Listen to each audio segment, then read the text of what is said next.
Chapter 42. You want prophecy? I'll drop some nonsense on you. Eat my gibberish. Resist! Herafili knelt at my side. Apollo, you must resist! I could not speak through the pain. Otherwise I would have told her, resist? Gosh, thanks for that profound wisdom. You must be an oracle or something. At least she didn't ask me to spell out the word resist on stone tiles. Sweat poured down my face. My body sizzled, and not in the good way that it used to when I was a god. The sorceress continued her chant. I knew she must be straining her power, but this time I didn't see how I could take advantage of it. I was chained. I couldn't pull the arrow in the chest trick, and even if I did, I suspected Medea was far enough along with her magic that she could just let me die. My essence would trickle into the pool of ichor. I couldn't pipe like Grover. I couldn't rely on ragweed like Meg. I didn't have the sheer power of Jason Grace to break through the Ventus cage and save my friends. Resist? But with what? My consciousness began to waver. I tried to hold on to the day of my birth. Yes, I could remember that far back, when I jumped from my mother's womb and began to sing and dance, filling the world with my glorious voice. I remembered my first trip into the chasm of Delphi, grappling with my enemy Python, feeling his coils around my immortal body. Other memories were more treacherous. I remembered riding the sun chariot through the sky, but I was not myself. I was Helios, Titan of the sun, lashing my fiery whip across the back of my steeds. I saw myself painted golden with a crown of rays on my brow, moving through a crowd of adoring mortal worshippers. But I was Emperor Caligula, the new sun. Who was I? I tried to picture my mother Leto's face. I could not. My father Zeus with his terrifying glower was only a hazy impression. My sister, surely I could never forget my twin.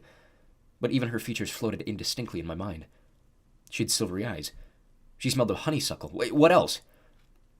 I panicked. I couldn't remember her name. I couldn't remember my own name. I splayed my fingers on the stone floor.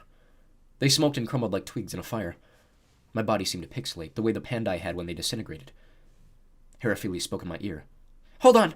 Help will arrive! I didn't see how she could know that, even if she was an oracle. Who would come to my rescue? Who could? You've taken my place, she said. Use that! I moaned in rage and frustration. Why was she talking nonsense? Why couldn't she go back to speaking in riddles?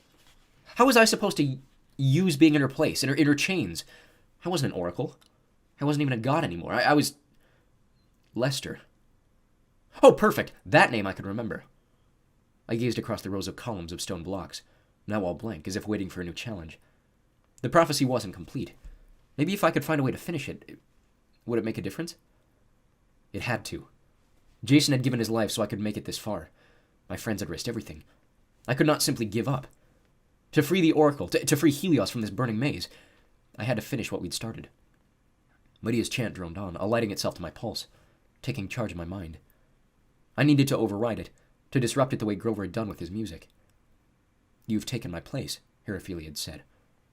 I was Apollo, the god of prophecy. It was time for me to be my own oracle. I forced myself to concentrate on the stone blocks. Veins popped along my forehead like firecrackers under my skin. I stammered out, bronze upon gold! The stone tiles shifted, forming a row of 3 tiles in the far upper left corner of the room, 1 per square. Bronze upon gold.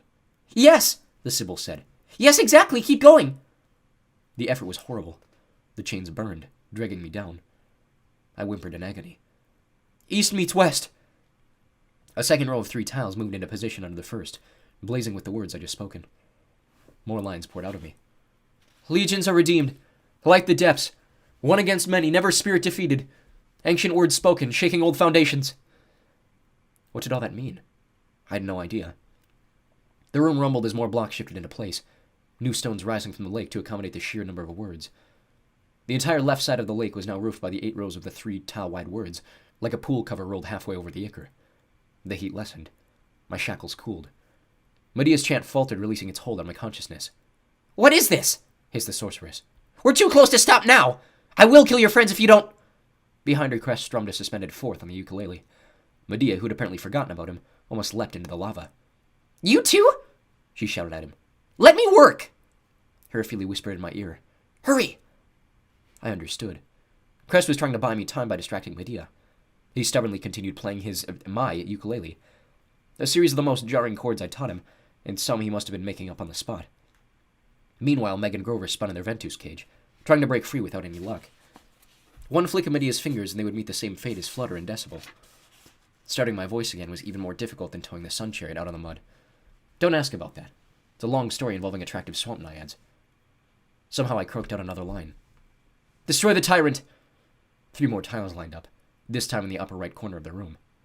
Aid the winged, I continued. Good gods, I thought. I'm speaking gibberish.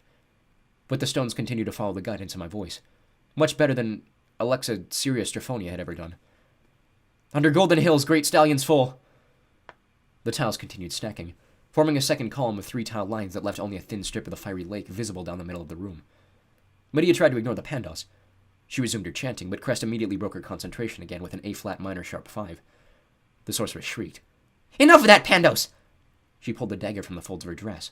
Apollo, don't stop! Heraphili warned. You must not! Medea stabbed Crest in the gut, cutting off his dissonant serenade. I sobbed in horror, but somehow forced out more lines. Hearken the trumpets! I croaked, my voice almost gone. Turn red tides! Stop that! Medea shouted. Ventus, throw the prisoners! Crest strummed an even uglier chord. Gah!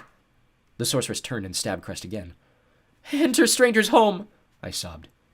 Another suspended forth from Crest, another jab from Medea's blade. Regain lost glory! I yelled.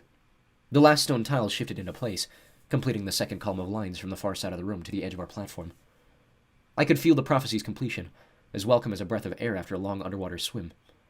The flames of Helios, now visible only along the center of the room, cooled to a red simmer, no worse than your average 5-alarm fire.